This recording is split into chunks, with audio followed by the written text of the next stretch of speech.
अस्सलामुअलैकुम, welcome to महरीन्स kitchen. आज मैं आपके लिए लेकर आई हूँ तली हुई प्याज बिरस्ता की रेसिपी। तो बिरस्ता बनाने के लिए हमें चाहिए कुकिंग ऑयल, और यहाँ पर मैं सिर्फ 3 मीडियम साइज़ के प्याज का बिरस्ता बना रही हूँ। तो उसे मैंने 2 पोर्शन में कट कर रखा है। अब मैं फूड प्रोसेसर की मदद से इसकी स्लाइस बना लूँगी। अगर आपके पास फूड प्रोसेसर नहीं है तो आप जो हैंड वाला स्लाइजर है वो भी यूज़ कर सकते हैं, या नाइफ़ की मदद से पतला पतला स्लाइस कट कर सकते हैं। लेकिन मेक श्योर स्लाइस का जो साइज़ है कट करने का वो बिल्कुल थीन यानी बिल्कुल पतला होना चाहिए। और उसी के साथ यहाँ मैंने मीडियम फ्लेम पर ऑयल गरम करने रखा है। ये ऑयल में ऑलरेडी मैंने प्याज कुक की थी, तो वही ऑयल मैं यूज़ करूँगी।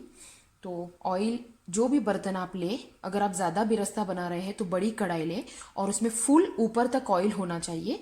देखिए इतना ऑयल, एक इंच थोड़ा ही कम है कढ़ाई से, इतना फुल ऑयल हमें लगेगा। और यहाँ पर तैयारी में मैंने किचन टॉवेल को इस तरह से किचन प्लेटफॉर्म पर बिछा के रखा है। तो चलिए स्टार्ट करते हैं। अब आप देखेंगे कि प्याज को थिन स्लाइस में मैंने कट कर लिया है। इस तरह की प्याज होनी चाहिए। और यहाँ पर मीडियम फ्लेम पर ऑयल गरम हो रहा है। अब देखेंगे आप ऑयल थोड़ा गरम है। देखिए जब भी हम लोग बिरस्ता बनाएं तो ऑयल ज़्यादा गरम होना चाहिए। देखिए ये डालते के साथ ऑयल में इस तरह से ऊपर पूरा ऑयल बिल्कुल गरम होना चाहिए। तकरीबन 5 मिनट पहले से ही ऑयल गरम करने रखे, और इसे बैच वाइज हम लोग फ्राई करेंगे। अभी मैंने इसमें 3 प्याज लिया था, उसका हाफ प्याज मैंने ऐड कर दिया है।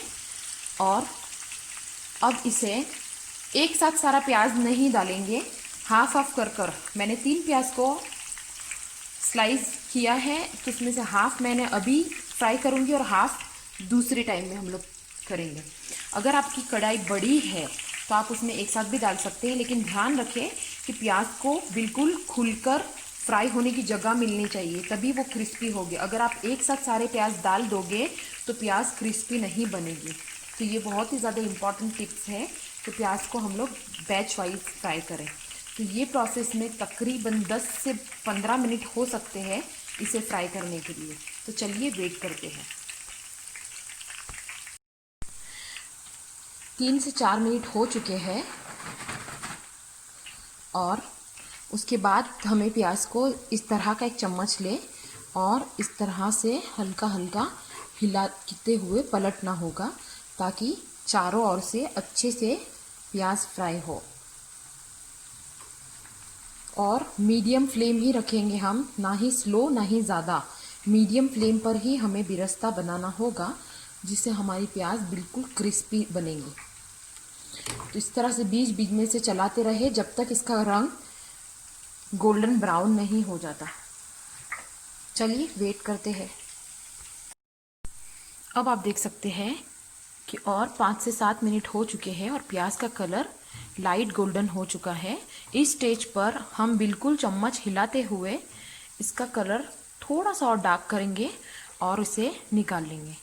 देखिए ये जब हम लोग प्याज डीप फ्राई करते हैं उस वक्त प्याज निकालने के बाद भी उसमें हीट होता है, इसलिए अगर आप ज़्यादा डार्क कर इसे बाहर निकालेंगे तो ये जब बाहर निकलने के बाद भी इसमें हीट होती है, इसलिए वो ज़्यादा ब्राउन हो सकती है। तो सबसे इम्पॉर्टेंट टिप्स ये है कि आपको प्याज को कब निकालना है। तो देखिए इस तरह की लाइट ब्राउन हो चुकी है, और सिर्फ 1 मिनट देखिए इस तरह से चम्मच चलाते हुए हमें बस इस तरह से पलटना होगा। बस ये परफेक्ट टाइम है प्याज को बाहर निकालने का। इस तरह का ही कलर हमें चाहिए, बिल्कुल इस तरह से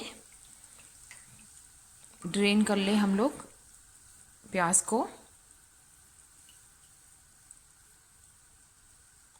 बिल्कुल भी ऑयल इसमें रहना नहीं चाहिए, और इसे टिश्यू टॉवेल पे इस तरह से रखते हैं हम लोग।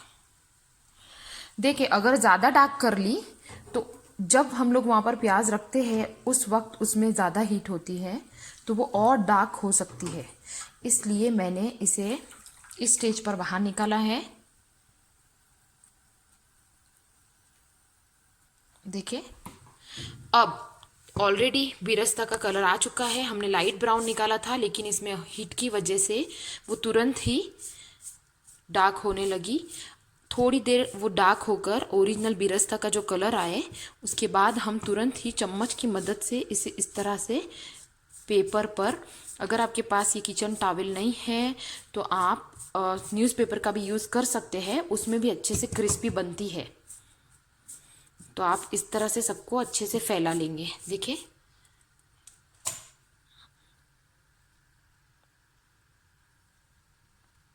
मेरा दूसरा बैच जो प्याज यहाँ पर है उसे भी मैं गरम ऑयल में ऐड करती हूँ। देखिए आप जब भी प्याज को ऐड करें हमेशा ध्यान रखें, क्योंकि ये ज़्यादा हीट होती है ऑयल में, तो आपका हाथ और सबका ध्यान रखकर आप प्याज को ऐड करें।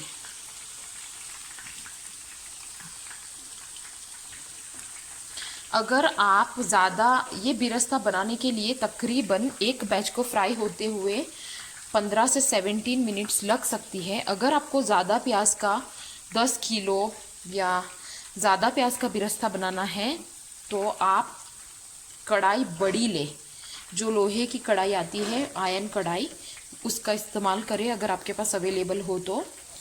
और बड़ा बर्तन में आप बनाएंगे तो 2 बैच में 5 किलो या 10 किलो की प्याज भी फ्राई हो सकती है। और ऑयल मैंने आपको बताया है उस हिसाब से ही आपको लेना होगा। अगर आपने ऑयल कम लिया तो प्याज नरम बनेंगे, तो बिरस्ता अच्छे से नहीं बनेगा। दूसरे बैच को भी हम लोग फ्राई होने के लिए रखते हैं। अब देखिए बिरस्ता बनाते वक्त भी हाथ जल्दी चलने चाहिए। देखिए ये कितना क्रिस्पी हो चुका है, मैं आपको बताती हूँ। इस तरह से पूरा इसका ऑयल जो था एक्स्ट्रा वो पहले से ही हमने अच्छे से ड्रेन किया। उसके बाद ये पेपर ने पूरा ऑयल ऑब्जर्व कर लिया है, तब आपको पता ही चलेगा कि क्रिस्पी हो चुकी है। और सपोज अब आप देख सकते हैं कि इस तरह का एयरटाइट कंटेनर लिया है, इसमें ऑलरेडी प्याज मैंने फ्राई कर कर रखा था, उसी में मैंने फ्राई कर कर प्याज को ऐड कर दिया है। देखिए कितनी क्रिस्पी प्याज बनी है। और दूसरा बैच हम लोग का रेडी हो रहा है, तो हम लोग इसका भी वेट करते हैं। तो मेरी टिप यही है आप लोग के लिए कि सबसे पहले तो प्याज की स्लाइस थिन होनी चाहिए, ऑयल ज़्यादा होना चाहिए। और अगर आप ज़्यादा प्याज का बिरस्ता बनाना चाहते हैं तो बड़ी कढ़ाई लें और ज़्यादा ऑयल लें और बैच वाइज प्याज को फ्राई करें ताकि उसे स्पेस मिले और वो क्रिस्पी बने। देखिए इस तरह से हमें प्याज को निकालना है और इसी तरह से चम्मच हिलाते हुए बस प्याज को फैला देना है। कोई भी न्यूज़पेपर हो आपके पास या इस तरह का किचन टॉवल जो है टिश्यू, उस पर हमें इसे फैलाना है और 5 मिनट्स तक वेट करना होगा, तो ये क्रिस्पी बनेगी। अच्छा ये जो मोटे मोटे प्याज है इन्हें हम लोग दोबारा फ्राई कर सकते हैं, तो वो क्योंकि ये प्याज थोड़े नरम से रहते हैं, तो ये सब प्याज को हमें दोबारा मैं कढ़ाई में डालकर अच्छे से डीप फ्राई कर लेती हूँ और वो भी हम ऐड कर लेंगे, जिससे वो बिरस्ता क्रिस्पी ही रहेगा। देखिए इस तरह के जो मोटे मोटे प्याज है उसे आप ले लें। और ये एक मोटा प्याज को मैंने दोबारा फ्राई किया था, तो वो भी बिल्कुल अच्छे से बन गया है और क्रिस्पी हो चुका है। बस इसी तरह से इसे भी मैं 5 मिनट के बाद इसी तरह के एयर टाइट कंटेनर में हम लोग रखेंगे, जब ये पूरा ठंडा हो जाएगा उसके बाद। और इसे इस तरह से लीड लगाकर मैं स्टोर कर कर रखूँगी, जब भी हमें ज़रूरत हो हमें यूज़ करना हो हम यूज़ कर सकते हैं।